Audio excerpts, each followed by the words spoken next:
Fantastic Four!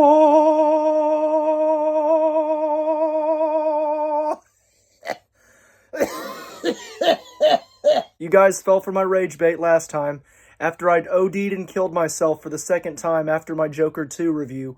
Poor taste, dark humor aside, I'm going to review this movie for you. And I can say safely, this movie is a breath of fresh air. It's really, really good. And honestly, oh my god. Thank God this movie turned out as good as it did. It's way, way, way better than I thought.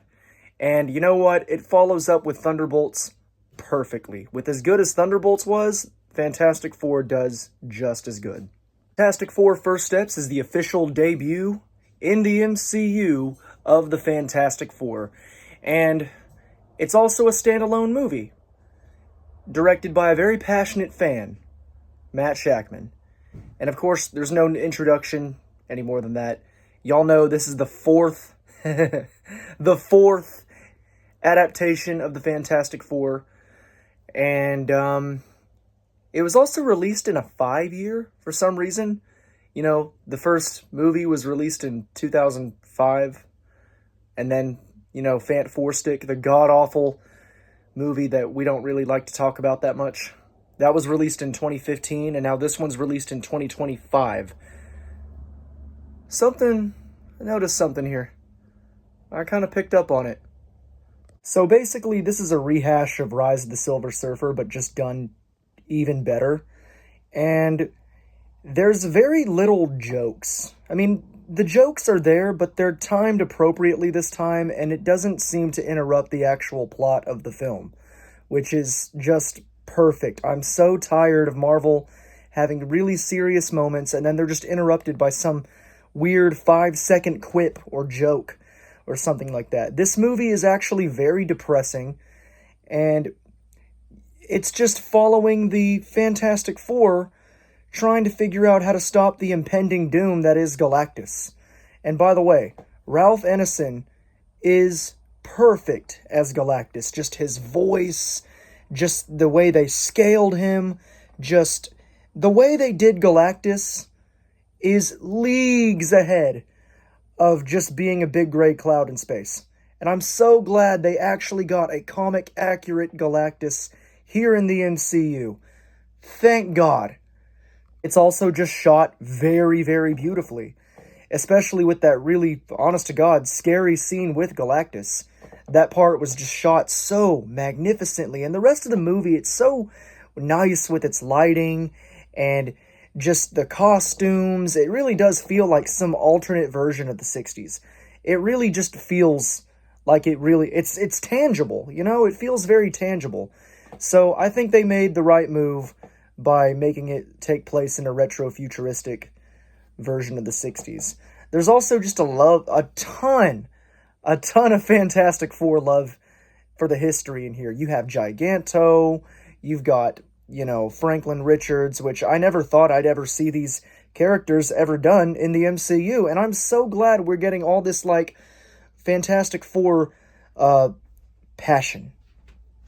Yes, cinematography is beautiful, the tone is pretty depressing, and just the all-around direction and just love for comic books is just all there. This is probably the best MCU movie we've gotten in a long time. Alongside Thunderbolts, this is probably definitely one of the better movies to come out post-Endgame.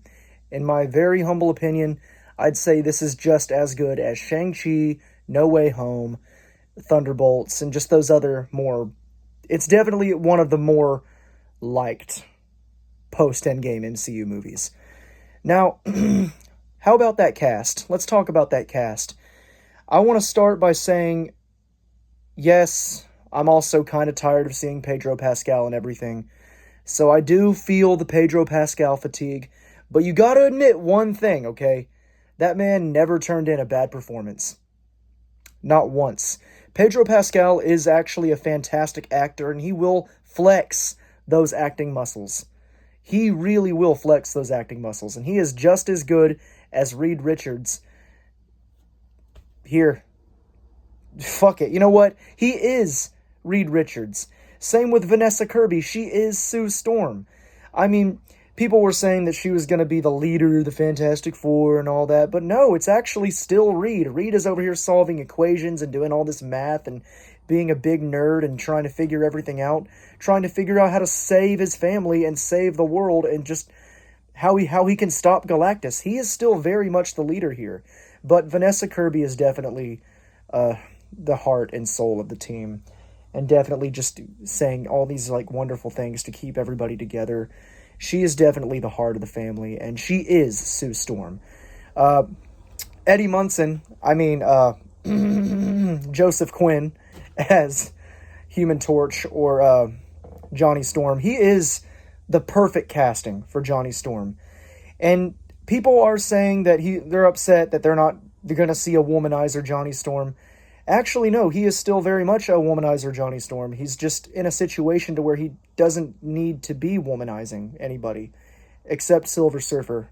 Shia LaBeouf was kind of appropriately used to show his womanizing capability.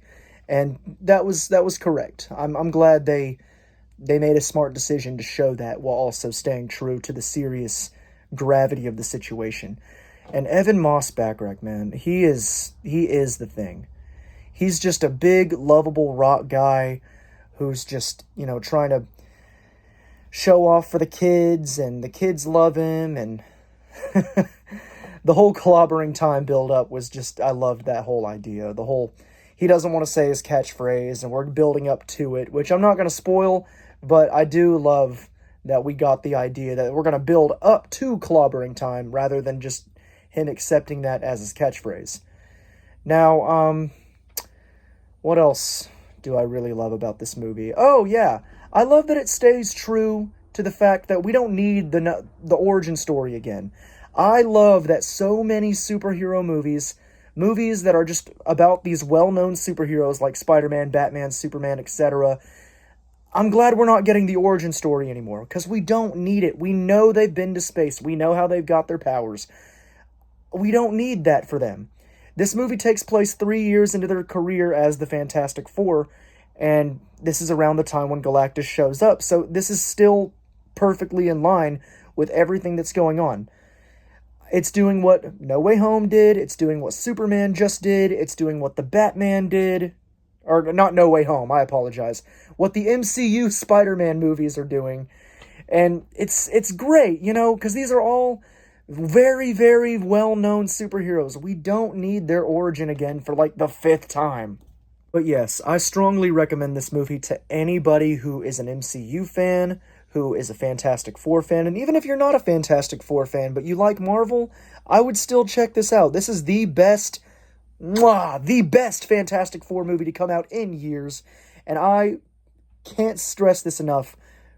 Pedro Pascal fatigue aside, go see this movie.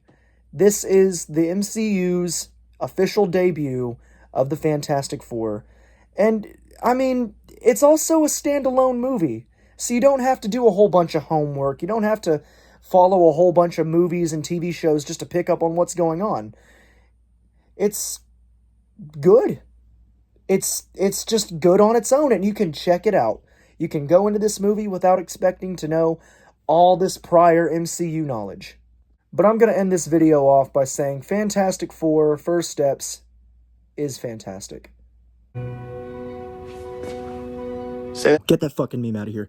Look, this movie is a love letter to Marvel's first family. Go see it.